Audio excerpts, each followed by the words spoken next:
59. I got this one right. No question. I checked before I hit the record button. Hello, Alex. Hey. You got your little sidekick there. Little baby boo. Little Ivy. Yeah. The Open started today officially. I forgot they do the announcements at noon. It was like all of a sudden I got a notification. I was like, what? Pardon me? I thought it was like 6 p.m. But I guess they started that, last year? Yeah, to me it still feels like they should be at 6. I think it's helpful for people in Europe. I think that's a good shift. Mm-hmm. And it's nice, like, if you want to do it on the day, like Thursday, you can do it Thursday, or, like, you know, be a little more prepared if you want to do it Friday morning. What do you think of the workout?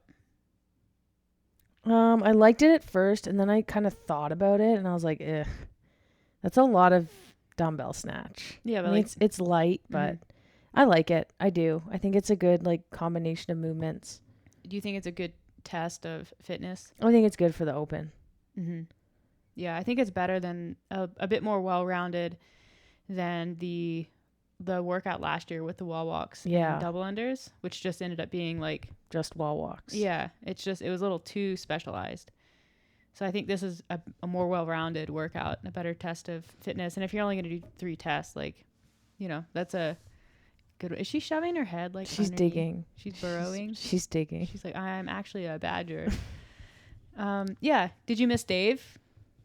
He was notably absent. But I guess he was always going to be absent, which was whatever. he? Yeah, that was announced like a while ago. Like he wasn't going to be doing the announcements. But anyways, I don't know. I kind of do, but at the same time, like, I thought that they did a better job than they did the year that Dave wasn't involved. And they did all the affiliates. Yeah. But that was 2019, which was just a shit show anyways. It really was. So this year I thought it was pretty well done. They had a lot of, like, background stories and stuff. I didn't really miss Dave that much. Yeah. I think just like everything in CrossFit, people make a big hullabaloo over a change and then they forget. Yeah, they just get distracted by whatever's next. Like, they still had awesome athletes, like, showcasing awesome athletes, which really is, like, what people are there to see. Mm-hmm. Dave is not really, you know. I mean, I would love to see Dave do those workouts, but he never did. Yeah. But no, I think people are there to see the athletes and see what the workouts are going to be. Mm-hmm. So. Yeah. He's kind of made an interesting shift on Instagram. Mm-hmm. Which I guess, so he's never been super active I guess let me back up. He is active on social media and on Instagram, but he's never been one to, like, mingle with other people on Instagram. And he's doing a little bit of that now. Like with his he's like seems to be on board with this Liver King dude. Yeah, he has posted. Well, cuz he posted a post, an IGT live that was talking about his diet during his, basically, I think it was like a 2 or 3 day, like, ruck shooting competition thing. Yep. And how he was eating high fat, low carb. Yeah. And then he started getting into keto and saying things like, you know, you can do your own research, which I love that line. I mean, you know exactly what that means. It means I have no idea what I'm talking about. You can do your own research. Just look up keto expert. It's like, or maybe that is so biased. Look up a keto expert. Look up a regular old expert, general expert. And then see what that person says. Mm-hmm. Yeah. You know, the whole thing with keto, it's so funny that this continues to like every time you think keto is dead in CrossFit, it, like, comes back. And, you know, Dale, I don't know why did I call him Dale?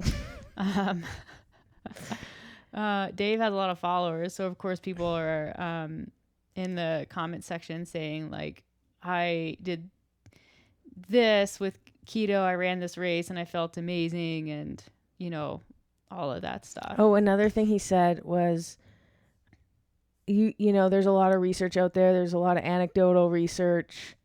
And I was like, exactly. Hilarious. He just uses the term anecdotal. I think he yeah. Yeah, the whole thing though with, I mean, I'm like, who are you that you feel it's somebody who has a lot of followers, and he has absolutely no right to be talking about nutrition. But then you see why he's doing it.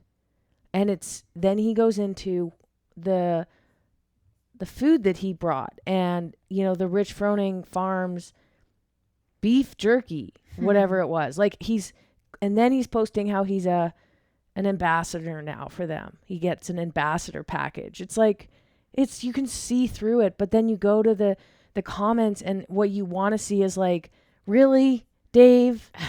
Why? Like, who are you to be talking about your diet? Mm-hmm. You're not any sort of like expert performer, and you don't even have like authority in the fitness industry. You're not even an athlete. Yeah. I mean, I guess maybe you are if like gun shooting counts. I don't know if that does. But like, yeah. Anyways, I go into the comments, and I almost like expect to see like, yeah, exactly. Really, Dave? But what you do see is like, yes, thank you. Keto all the way. Me. I've been keto for 5 years and I feel amazing. Keto for endurance sports is definitely the way to go. Like, yeah. God. And it's like, really? Because like the research that's out that's any good says the complete opposite. Exact opposite of that.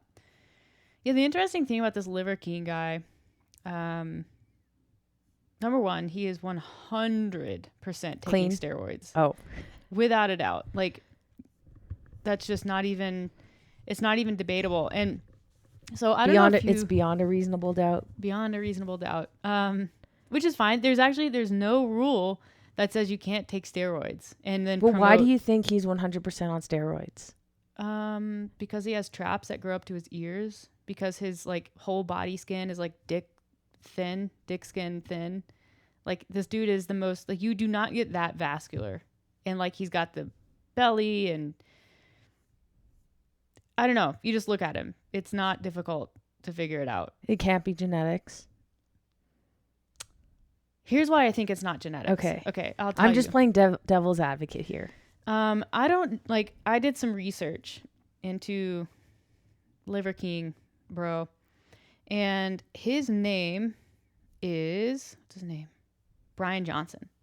He was not on the internet. Or if he was, he deleted all of his accounts, like Instagram, Facebook, all of that stuff. And basically emerged onto the internet in like the summer, like this past summer. So summer 2021. And it was very well orchestrated. Like, you can tell there's a lot of money behind what he's doing. So you're saying there's going to be a new Netflix series called Inventing Liver King? Oh, maybe. Or just Liver King, like Tiger King. Could see that. Oh, well, I was thinking like Inventing Anna. I know.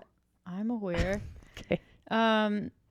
Yeah, so he just kind of comes up out of nowhere and looks the way that he looks, and is going on about the 9 ancestral tenets and how this is how he lives his life. He sleeps on a literal pallet with a blanket. There's the Liver Queen, which is his wife, and they eat raw meat and do a bunch of other dumb shit. And, there's a lot of what he's saying. Fine.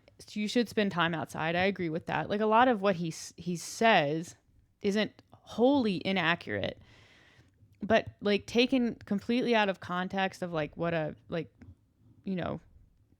what normal life looks like for most people right now, kind of silly. And then to go on and say these 9 things will solve all of your problems, this, and this, it's kind of silly. But you can't go back and see what this dude looked like in 2015 or 2010. Like, there's no before and after. It's like, he looks the way he looks. That's it.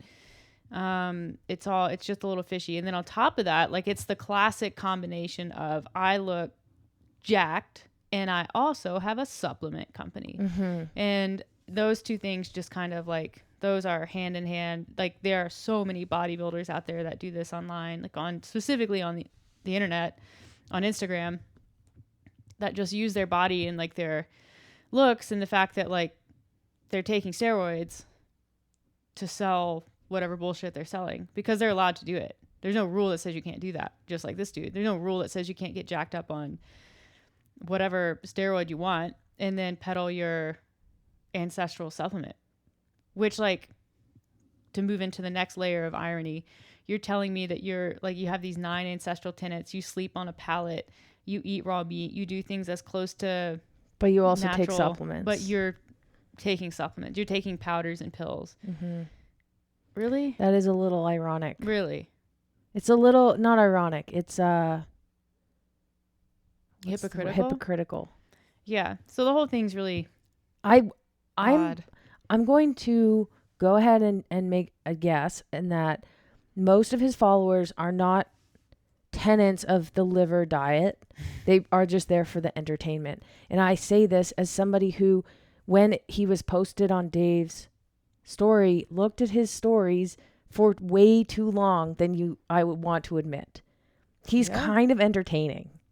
The Liver King? He's like, Liver King here. Like, he talks in third person. He's a cartoon character. He really is. He's quite entertaining. And so then I was thinking, what if I created a character and I came out as the Carb Queen? Carb Queen here. Carb Queen.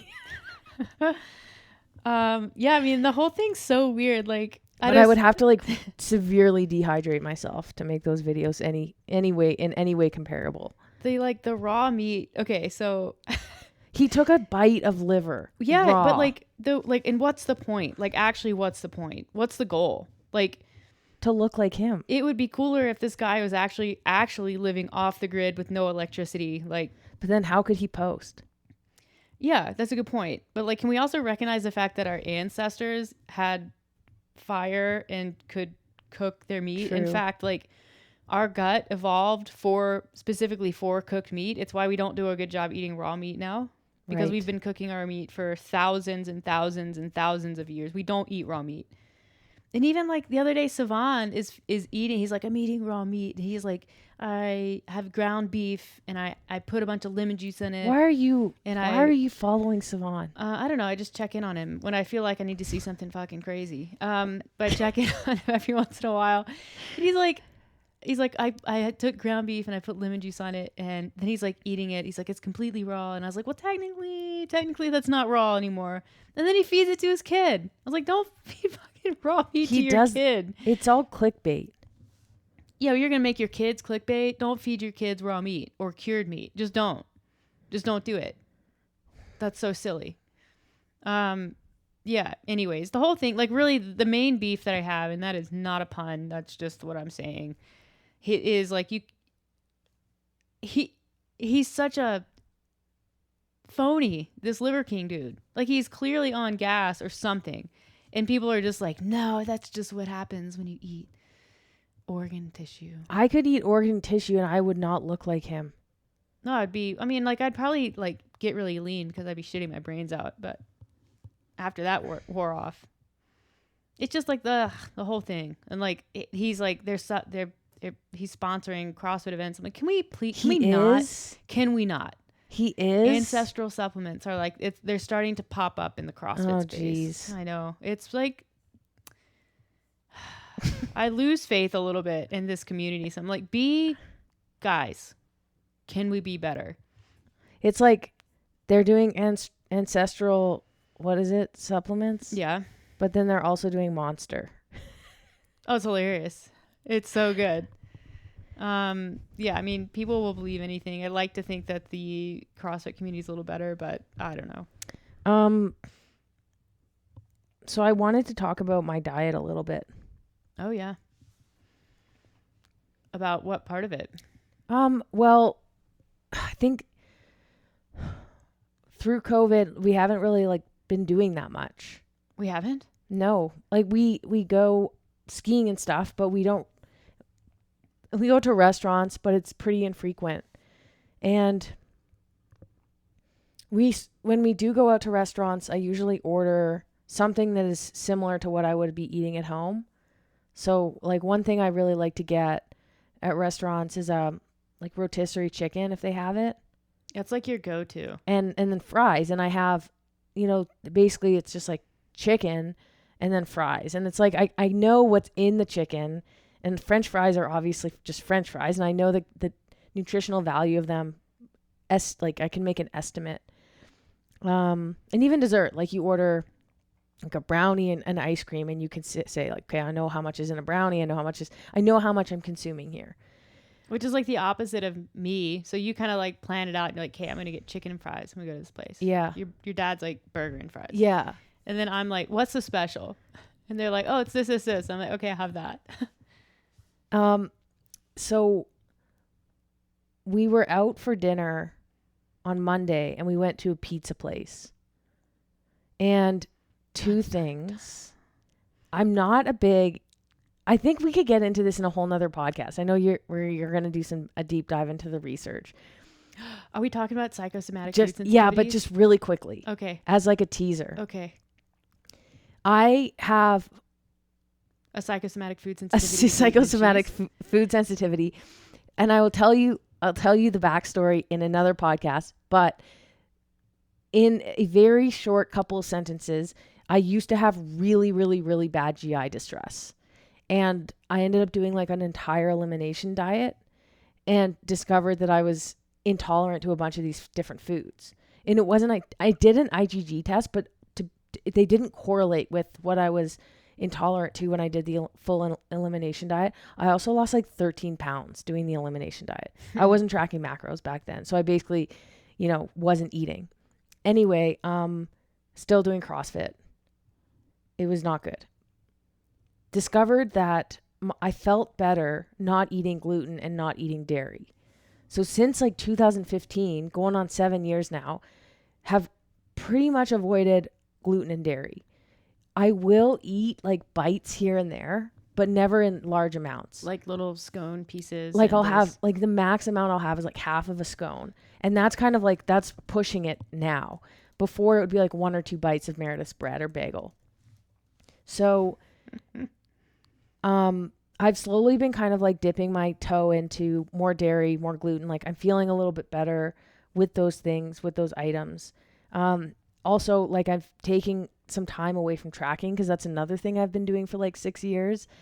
And I just kind of take intermittent breaks. This is more of an extended break, which has been nice. I'm learning a little bit about like my diet and what I can improve on without tracking, which is protein intake and fruits and vegetables.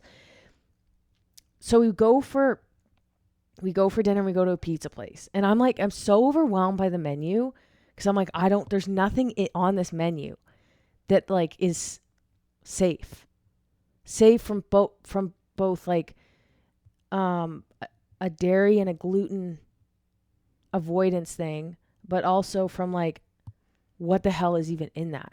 Like you were like, oh, they have meatballs, and it was like pork and beef, and I was like, ground pork has so much fat. And then I'm like, meatballs have like, they're like cooked in oil, aren't they? I don't know. Yeah.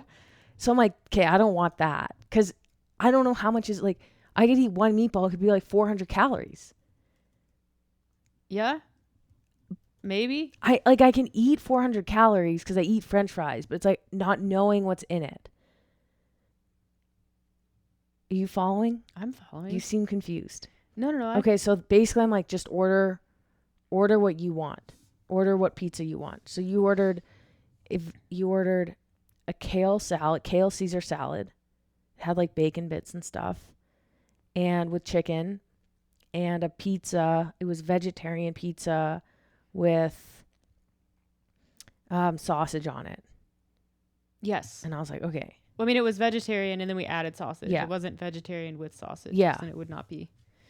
And I'm somebody who I would say I have a pretty good relationship with food. Like it's not something that it consumes me, and that like I want to feel good during the day. I want to support my activities. So I like to eat fairly similar to the way I always eat, even on vacation, because it makes me feel really good. Like if I eat too much junk food, I actually just feel bad. Like the amount of sugar, sometimes it's not eating enough. Sometimes it's eating too much. Like you just get a little thrown off. Yeah. Plus I'm a creature of habit. But I would say like I have a pretty good relationship. Like I'm not super concerned about, I don't really get guilt. But this thing happened like when the pizza arrived, and I haven't had pizza in a really long time. Like I could see, like I picked up a slice and there was like oil on the dough underneath. Yes. And then on it, there was like cheese and sausage.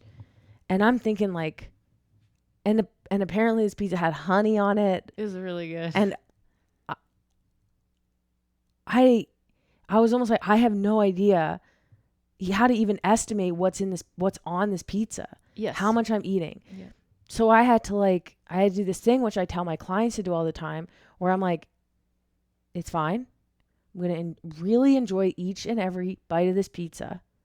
Even though I might get a stomachache later because it has gluten and dairy, I'm just going to do it. And I'm going to, low stress, I'm just going to enjoy it. I'm going to move on. And I did just that. And it was quite freeing. But I think it's because we haven't been out in so long that I didn't even know that I was kind of still struggling a little bit with that.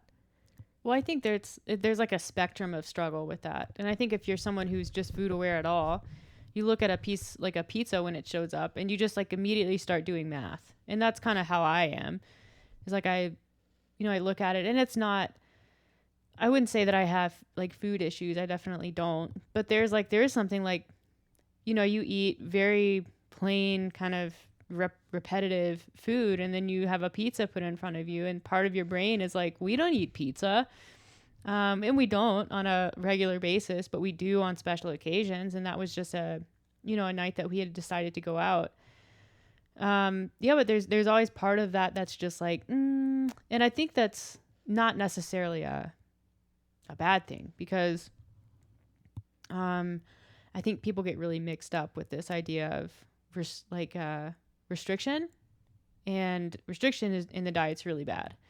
When you're, there's off limits foods, there's things that we never eat no matter what, never, ever, ever, ever, ever until, your system breaks and you accidentally have a slice of pizza and then your whole world explodes. And that's how restriction can have a detrimental effect. But restraint in the diet is not only normal, but necessary, I think, to live in the food world that we live in. And how that shows up is, there's that pizza and it's kind of a 2-person pizza. I think most people would go in there with their partner and they would split that pizza and it would be gone. But in my head, I'm like, I don't want to eat an entire half of that pizza, even though I know I can. And we got to the point, like I had my slices and I was like, I could eat those other 2 slices. That would not be a problem. Even at one, you even said, and again, I don't want people to think that this is necessarily disordered.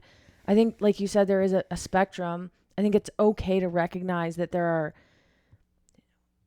are limitations, recognizing that, and not like being like being able to rationalize it.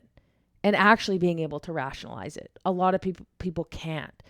And I read something the other day and it was like, for progress for some people, it means like, and I think ironically it was they used the example as a pizza. It was like being able to eat a pizza without guilt. Mm-hmm. And then some people, progress means being able to say no to pizza.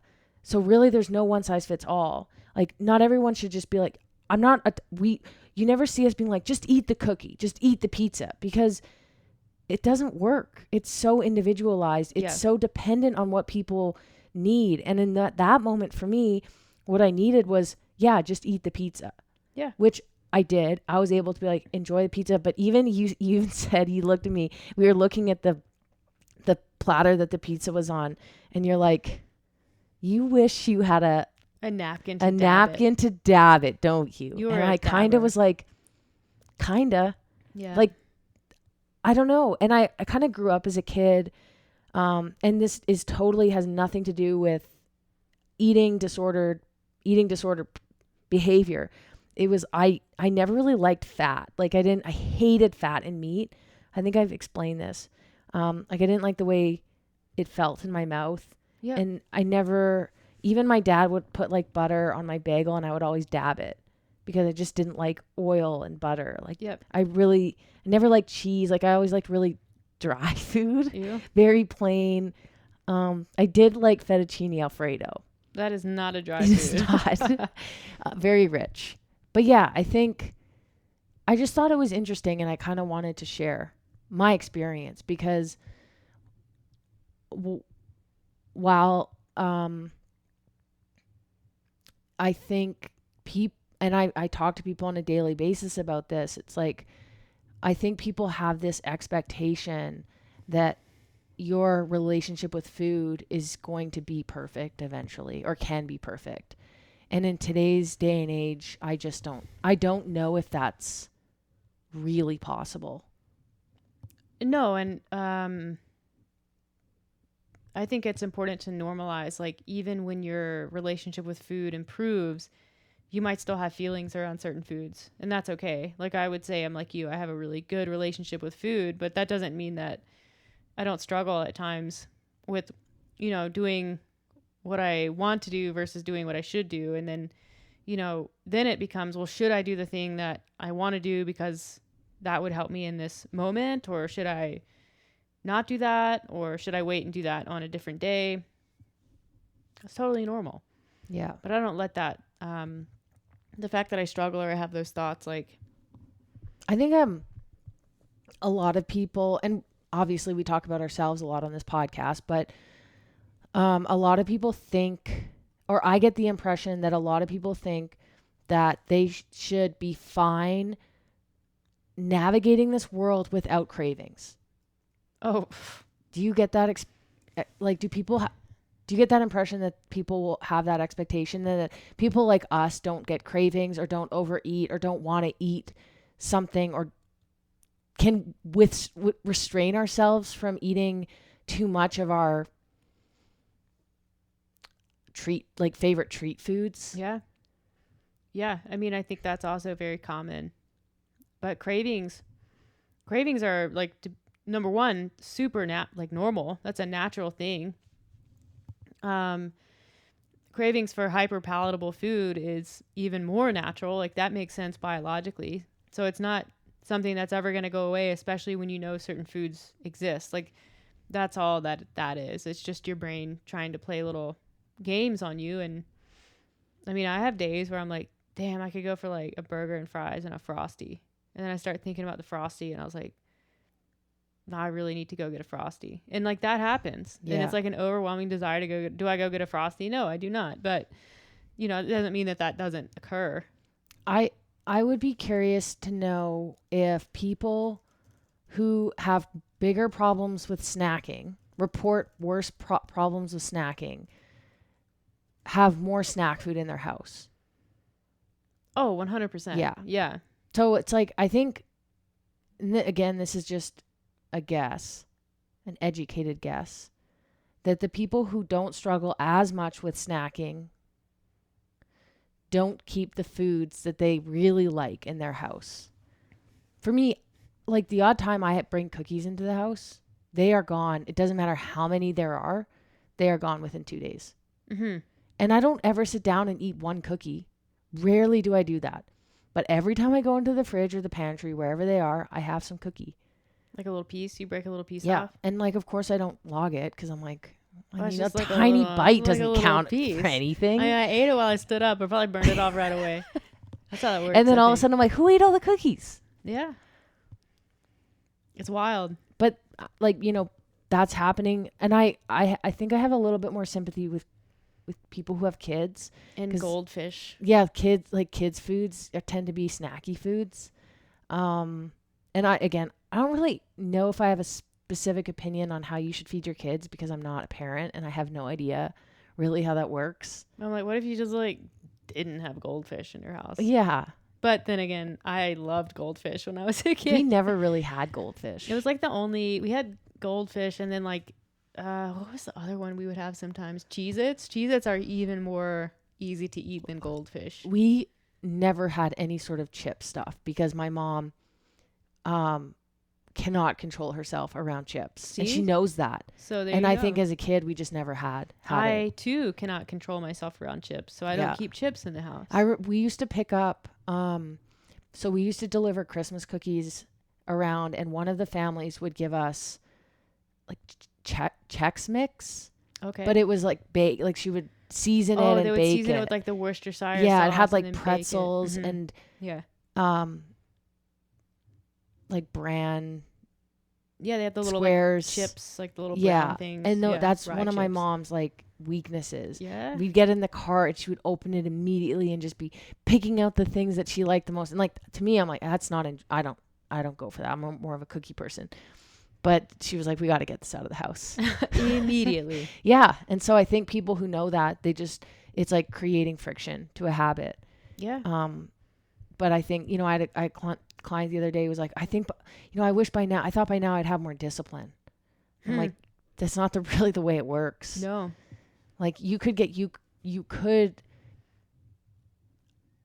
increase your confidence in the control that you have around those foods, and then also you could like, it's the whole what's that theory with the pleasure trap? The pleasure trap. Yeah. Like if you're not eating really highly palatable foods all the time, you can actually get the same response with less palatable foods. Yep. So maybe you don't crave like a giant Slurpee or Cheez-Its. You can have like a cracker, a saltine cracker, and it might have the same effect. Yeah. So I think you can improve, but I don't think you ever are like going to be perfect and never want something that doesn't align with your goals. Yeah. I mean, it's the thing that we have talked about a few times on the Instagram, which is it's not about developing discipline. It's about developing action and habits. And then those things just, build motivation to continue to be disciplined in certain ways. I guess that's the best way to put that. So it's like, you don't just wake up one day and you're a disciplined person, but you wake up one day and you are, no longer a person that eats handfuls of Cheez-Its, partially because maybe Cheez-Its aren't in your house, but also it's just like you have made the decision not to do that over and over and over and over and over again. And so making the decision not to do it isn't as difficult as it once was. Yeah. But is it going to be easy to get to that point? No.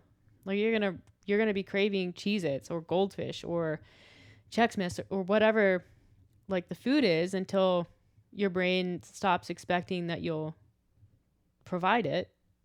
And then it's like, okay, well, I guess like chicken is cool too.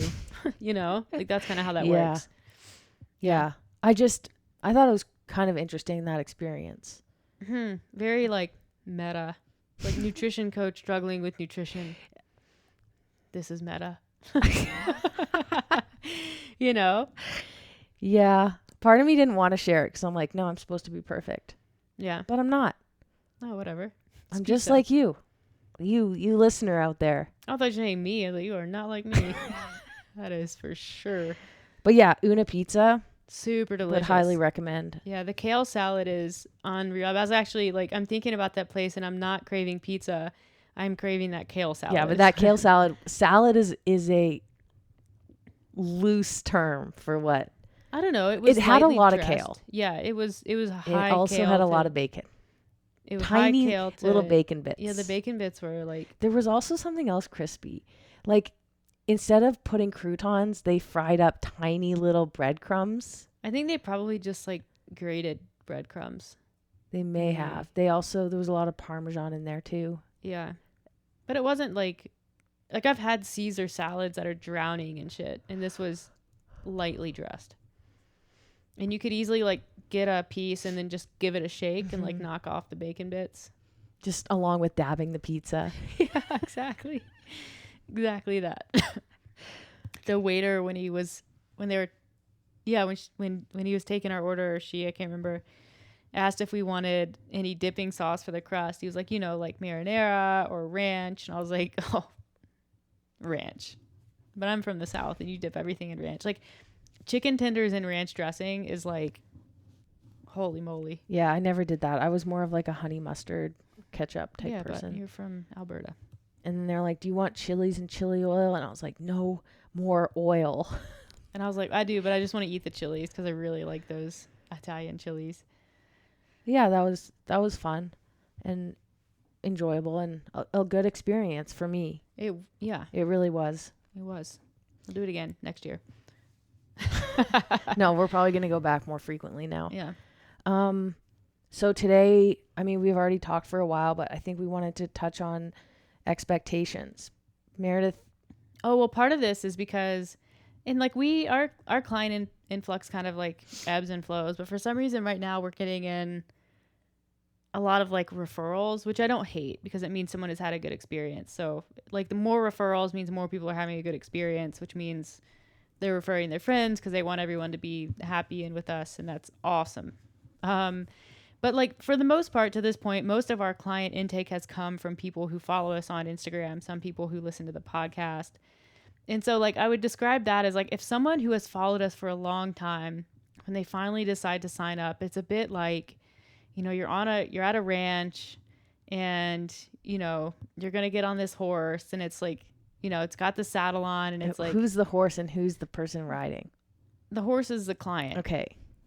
But they know what to expect. Like they've been ridden before. Like they're like, yeah, this is going to be fun. So you like get on the horse and you ride off into the sunset. And that's people who come to us from Instagram. Yeah. They're already saddled up. Ready to go. They've been preconditioned. Yeah. They know what to expect. Yeah. They know what side of the horse the coach is going to get on. From the left. Although I don't know who gets on a horse from the right though. Like you don't do that. Really? Yeah. I never thought of that. But anyways. Maybe some people do. I just don't think that's normal. Okay. But yeah, mount on the left. Like they're going to give you a little head tickle and you're just going to like a carrot. You're going to get your welcome carrot. Maybe they'll scratch your butt before they get on, give you a pat, tell you that you're a good boy. And then, yeah, off you go into the sunset. Hi-ho silver, away. People who come in who don't follow us on Instagram or don't listen to the podcast and it's just like a friend of a friend, or maybe like someone who we haven't even worked with, they just know that we work with people on their nutrition. They come over. It's like all they know is that we have a nutrition program. Mm-hmm. That's all they know. Yes. And their friend lost weight. That's it. So, that one is a bit more like a bucking Broncos situation. Like you get on and it's like, oh, shit. It's like the horse is like, no, and it's trying to like buck you off. And like, yeah, you kind of have to like, you hold on and hopefully the horse settles down and you're like, okay, like now we're going to ride in a slow circle around this pen. And, sometimes it works and sometimes you get sucked off and you're like, you know what? This is just, it's best if we just don't try to do that again. Yeah. We don't have success with every single client that comes in the door. We don't. Some people are hard set in their ways, which is sad as a coach because all you want is the best for everybody and you try your hardest, but it doesn't always work like that. Yeah. But I do find people who come in that don't know very much about us bring with them a lot of expectation. Yeah, expectation. They bring in a lot of like preconceptions. They bring in a lot of their own bias with them. Like, well, this has worked for me in the past. I'm like, well, has it? Yeah, like bullshit they've heard from their personal trainer about being what they've read in women's health. Yeah. Well, my old personal trainer told me if I got below 30% body fat, then I would be able to maintain it. I was like, what? Really? And it's, it's stuff like that. And it's like, well, maybe like, yeah, people who maintain their weight successfully do tend to be under 30%, but that's not like some sort of a milestone. Like, oh, you finally made it. Checkpoint. I would say the most common are people who come in thinking that they need to eat 1,200 calories to lose weight. Yeah. And it is like pulling teeth to convince somebody that is not necessary to lose weight. Yeah. You explain the math, you explain the way that the body works. And it's like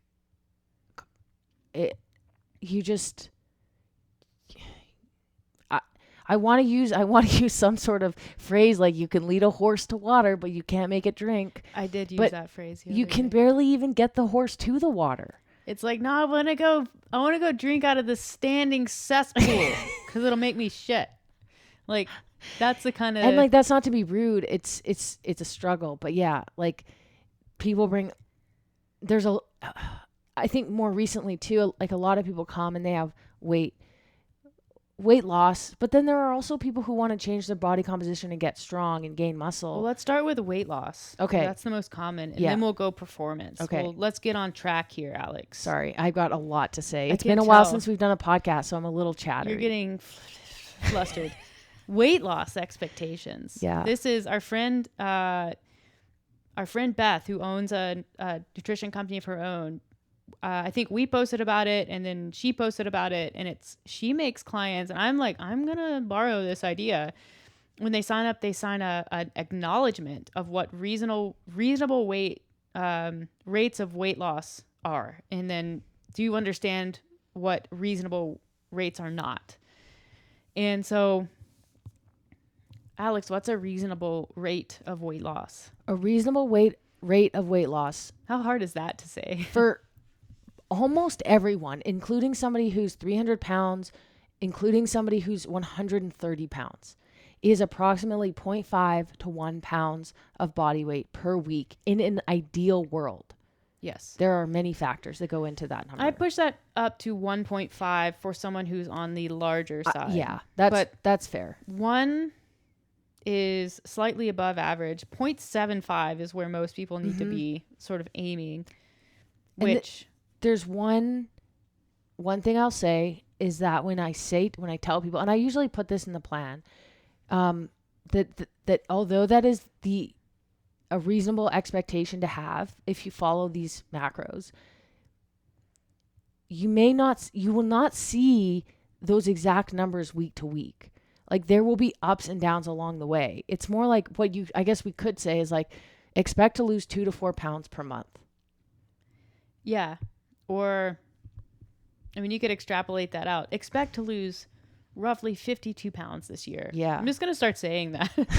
So that way people are like, they get the rate, but then they also understand the time domain. Because I'll get people who, and we have conversations and usually I can explain it, who are like, I gained weight this week.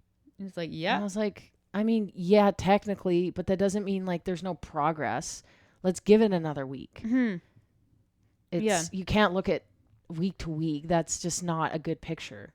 No. And it's like taking a progress photo and being like, well, no progress. Well, it's so silly because it's like what that does is you can make progress like for, let's just say 7 weeks straight. And then you get to that week where nothing changes. Like maybe it's like 1 pound down, 1 pound down, 1 pound down, you're 7 pounds down. And then week 7 to 8, nothing happens. And then instead of looking backwards and going, well, I've lost 7 pounds, you're like, nope, I plateaued. I lost no weight. All that work was for nothing. Yeah, it's this like arbitrary week-long timeline. Like, we're not thinking in weeks. We're thinking in like months. We're thinking in years. But the expectation, and I think it comes from a lack of understanding, a lack of knowledge. And I know I have talked about this with clients. I don't know if I've talked about it here, but weight loss, like people pay tons of attention to weight loss. They look at it. They get their magnifying glasses out and they stare at it. But no one does that when they gain weight. And it's like, you don't get to be 300 pounds by eating well. You don't.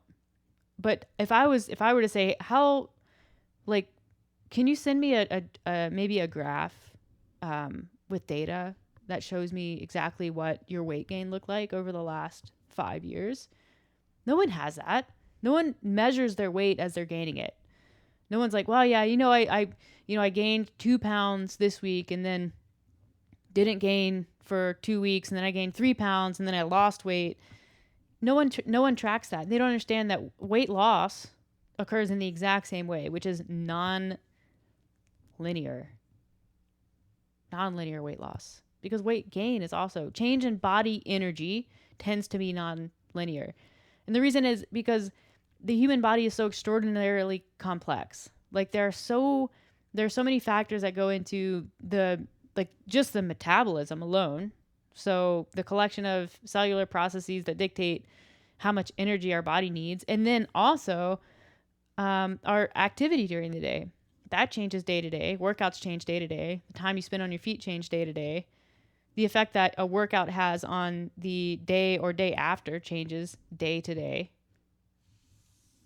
like, it's so arrogant to think that you understand enough about the human body to say, yes, I feel like I can expect, 1 to 2 pounds per week every single week. And the second that it doesn't happen, I want to change something.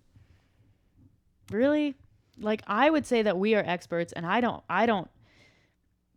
presume to know what kind of rate anyone can expect until I start to see numbers over time. Okay, can I tell a story? Yeah. That's kind of like this.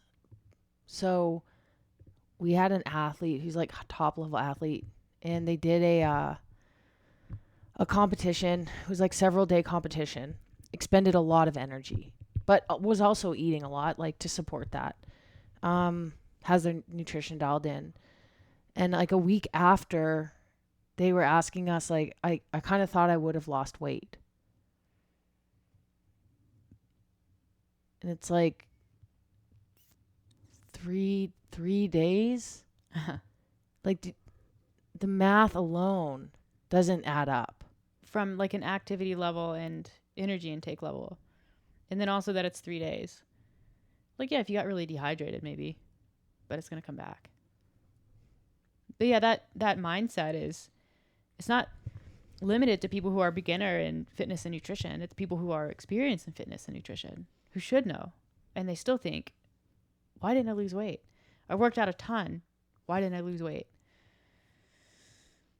There's so many things. There's so many little sub rabbit holes that you can go down with regards to metabolism and the reason why you can't really have expectations of great weight loss sustained over time. But really the bigger takeaway here is that expectations, specifically expectations of timelines or rate of change, probably derail more people from making progress ever than helps people. Because if the expectation for fast progress, it's so ingrained and it's so visceral that the second it doesn't happen, people quit, or they start chasing fast progress. So that's when people start bouncing around and doing these kind of weirdo diets that kind of create this like sort of yo-yo cycle.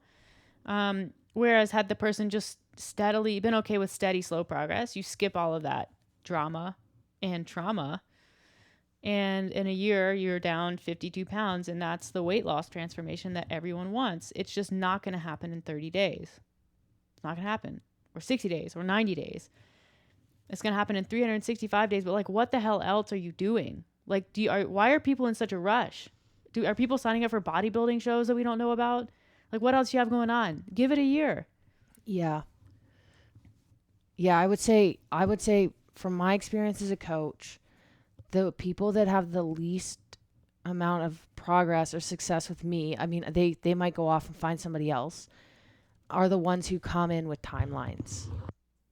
And then the ones who come in with preconceived notions of weight loss or the way that dieting should be based on what they've done before, what their friends have done, or what they read in a magazine, the people who fight the hardest, or they'll say something like, well, I'll try your way.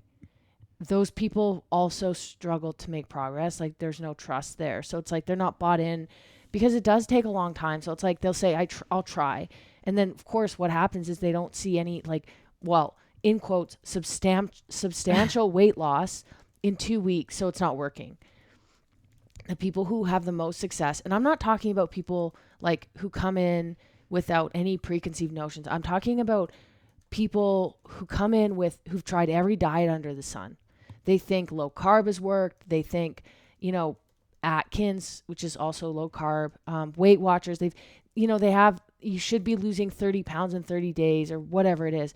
The ones who have the most success, who come in like that, are the ones who come in and just 100% are like, they recognize that they've tried everything else and it has not worked.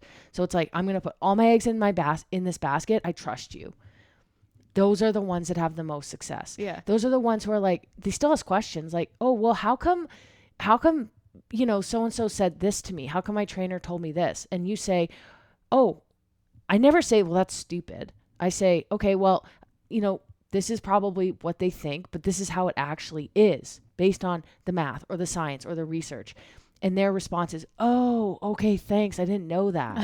And then they carry on with that new knowledge. And what happens with the other knowledge? Wiped.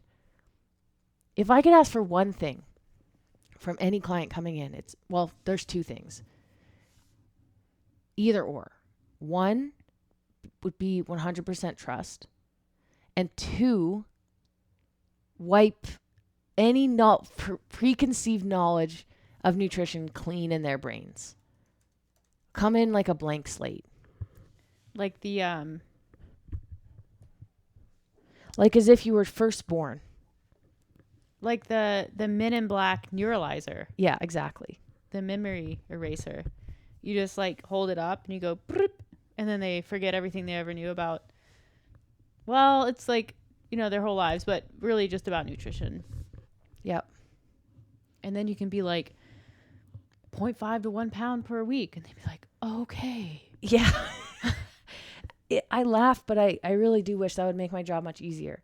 But at the same time, it is fun when you work hard to help someone learn the way, the right path, and their lives change. Yeah. I mean, that happens all the time. It takes a long time though. I never have the expectation that someone's going to have ultimate trust. I have the expectation that I'm going to have to earn this trust by being there for that person, by being understanding, by listening, by explaining. And I try that. Some people, again, like a buck and bronco, and they ride off into the distance on their own. I don't know where they end up. Hopefully with a coach who's, better for them. Probably tranquilized or in a pen. But yeah, I always hope for the best, but that's a really good way of putting it. Yeah. And then like same exact kind of argument or philosophy applies to training and performance goals or body composition. Progress is slow, and it requires, like, this has been a big thing. A lot of people who are coming from kind of CrossFit affiliate programming or like HIIT style classes, stuff like that. I don't think they understand what like progression in training actually looks, and then more specifically feels like, and it feels like a lot of repetition. And a lot of these CrossFit programs are like, they're still functional fitness, but they are on progression, like Misfit progression. They work in blocks, like whatever Tia's is, proven blocks. Hard work pays off blocks. Mayhem, they work in blocks. And that's because like progressive overload works. And it is the way that you have to train for this sport, which has become more of a professional sport, and only the people who are training correctly are successful. Like, you can't just go in and do an hour workout, hopper style, affiliate style workout and have that be enough to be at the highest level. But it's slow. And when people are new to it, like, there's kind of this quick adaptation. I think when your like training age is relatively young, when you start doing anything, but especially if you start doing a well-designed program, adaptation happens quickly. So you progress really fast.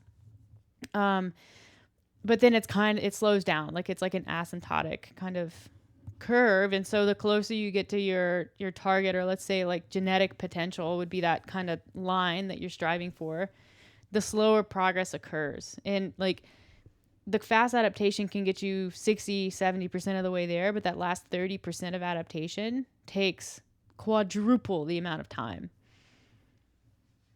And that frustrates people.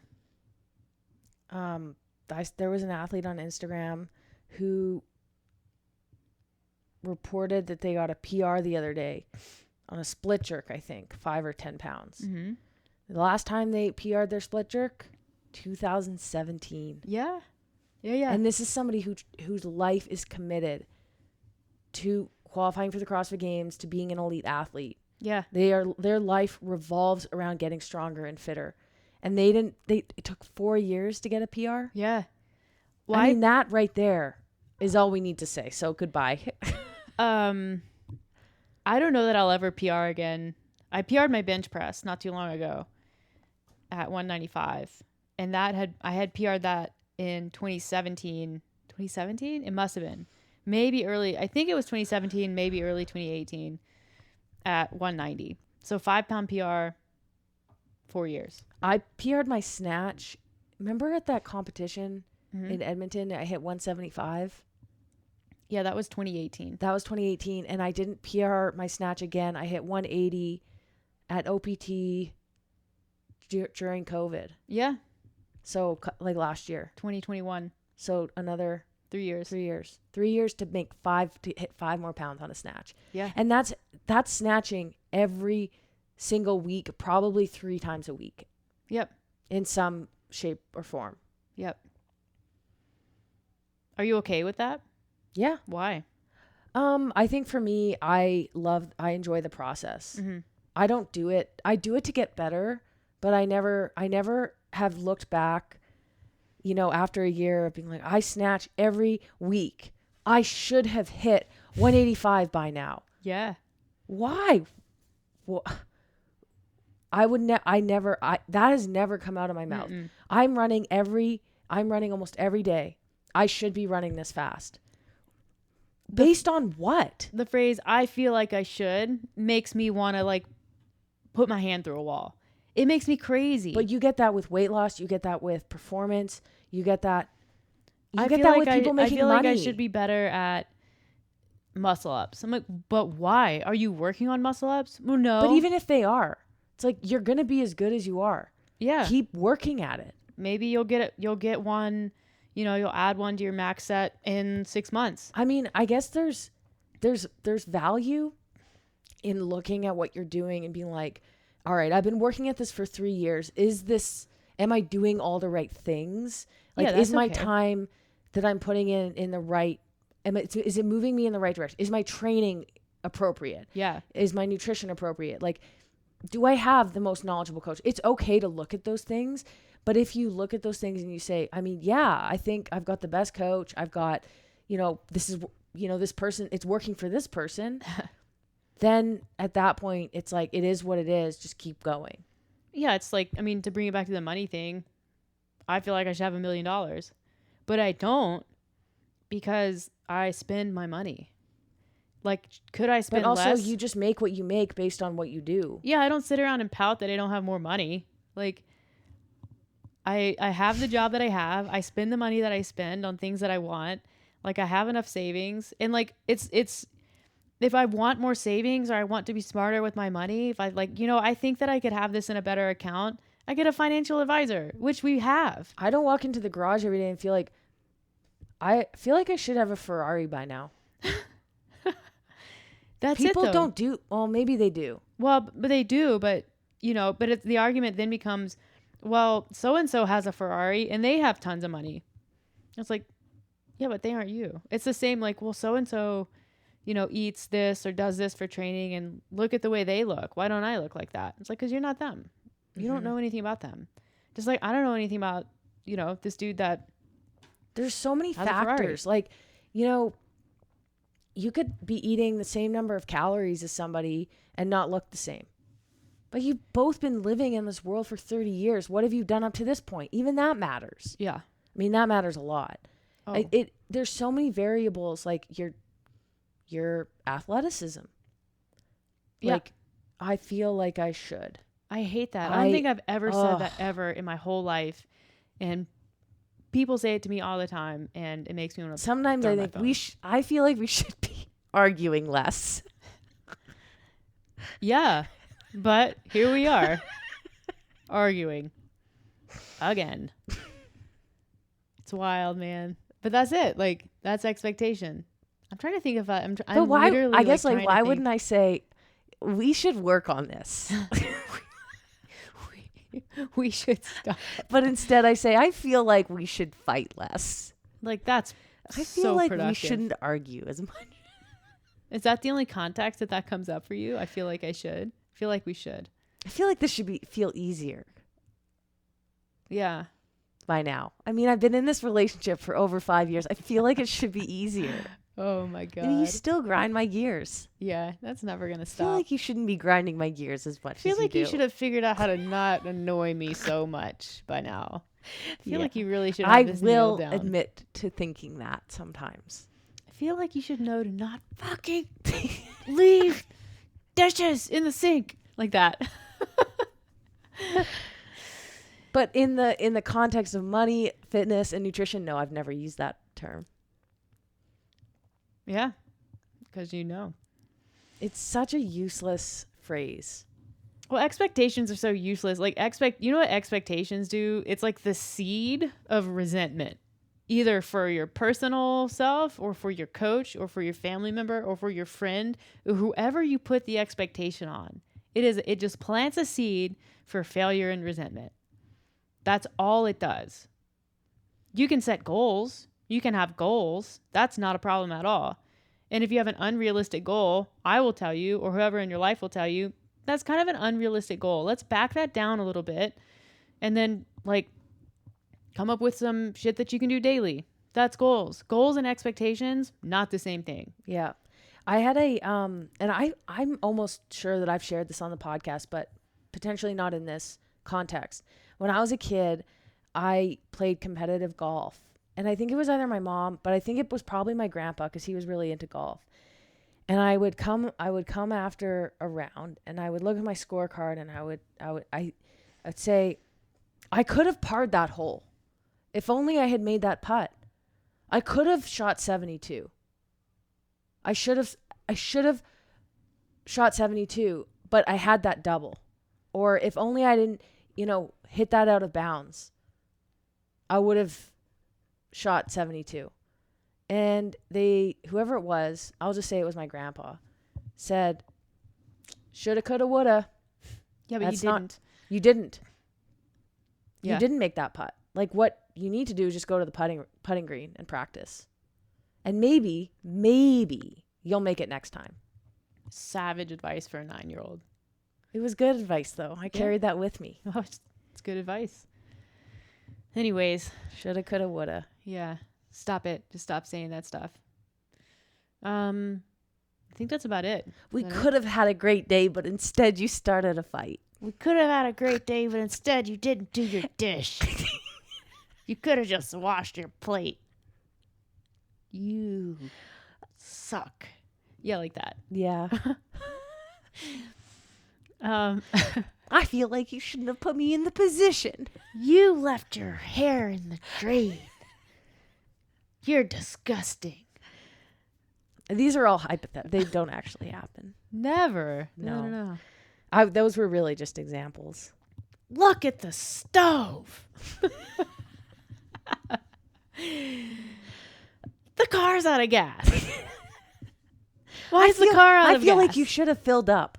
Like, yeah, but that was for future, Meredith. I do say this a lot. Not to get too personal here. But I feel like you should know. You do. I say that one a lot. I feel like you should know what I meant when I said that. Or when I didn't. I think anybody in a long-term relationship says that. You know me. I don't need to say what's on my mind. You should just know what's on my mind. You should know. Yeah, but I don't. Everyone listening to this who's in a relationship is like, oh my God. Yeah. Unless we're just like this like rare couple who fights and no one else does. I don't know. I think people fight. I think so too. They bicker and argue. Yeah, no, I definitely know that people do, so we're not the only ones. I hate your guts. Why do I hate you The other day I said, I don't know if people are familiar with P90X. I'm sure a lot of people are. Abraprex. And I remember a phrase, and he would always say it. And I always think of it when we're arguing, because I'm like, this is truly how I feel. It's like, I love it. Oh, no, I hate it. But I love it. No, get out of my face. It's exactly like that. All right. Well, this has really spiraled in a way. What's the takeaway here? I think the takeaway is don't take ancestral liver keying supplements. It's okay to eat pizza, but also okay to practice restraint, and you shouldn't feel bad about having feelings about food. If you start something new and you're not sure about it, be curious and respectful of the people that you work with. They're professionals, and they're also humans. So be nice. That's for us. Most people are nice. Yeah. But most importantly, be curious. Ask questions. Ask questions. Do your own research. Don't do your own research. We do the research. You don't need to do the research. Do your own research on who you hire. That's a good thing. Or to do just hire on. us. Yes. Lower or manage expectations and make sure they're reasonable. Figure out a way to make goals and not expectations. And if you fight with your significant other, remember that you love them. I have a takeaway story that I've been wanting to share. Okay. And this will, I think, hit the home run. Hit the home run. All right, let's hear the home run. The other week, Meredith and I had a very similar workout. It was slightly different in the format. I think like you had it every 2 minutes around, and I had one round, like 10 rounds, rest 30 seconds. So it was approximately the same amount of time of rest. And Meredith went into it. It was 10 rounds, 1 round every 2 minutes, so 20 minutes long, of 10 cal ski, 10 toes to bar, 1 bar muscle up. And mine was 10 sets, 10 cal ski, 10 toes to bar, 1 bar muscle up. Rest 30 seconds in between each set. And Meredith went into the workout with the expectation that the toes to bar into the bar muscle up was meant to be unbroken.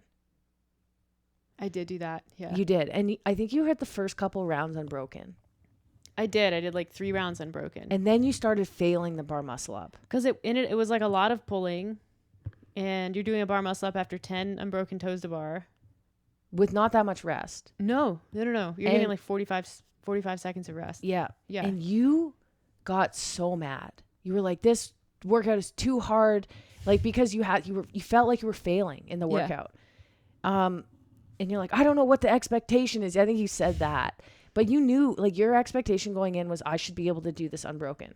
I feel like I should be able to do this unbroken. You didn't say it out loud, but you had it in your head. Well, part of that too, and like this could be a different topic, was because I was thinking about maybe like 2018 me, who probably would have done it unbroken. Maybe, yeah. And that's just not where I am anymore. Anyways. And so I went into it, and I'm not the best at either. I'm not horrible, but I'm not the greatest puller. So toes to bar and bar muscle ups are not my greatest strength. So I went in, and after having seen Meredith do this workout, I was like, hey, I'm not even going to do it. Try it unbroken. I'm just going to do the toes to bar, drop off, wait a few seconds, then do the bar muscle up. That workout was so much fun. I had a great time. I did it in pretty much the same amount of time that you ended up doing it in, despite the slightly different format. And I would say I came out a little bit farther ahead, because while we had the same result, I really enjoyed the process. I wasn't questioning it the whole time. I wasn't angry. I kind of came in with no expectations. Yeah. And that's kind of the take home message. Yeah. Is like, you should set goals. You should have intentions, but I think there's a limit to where you put those expectations. Yeah. I think if I had gone into that with, let's see what I can do here, instead of this is how I'm going to do it. You could have walked out like, hey, I did 3 rounds unbroken, rather than I failed 7 rounds. Yeah. Very different way to frame that. Thank you. That's a good takeaway for people doing the open. It is. Yeah. Go into it with, plan to do your best. Don't get too frustrated if your plan falls apart, because it will. And remember, it's something that you do for fun. So make sure that you're having fun. Yeah, that's it.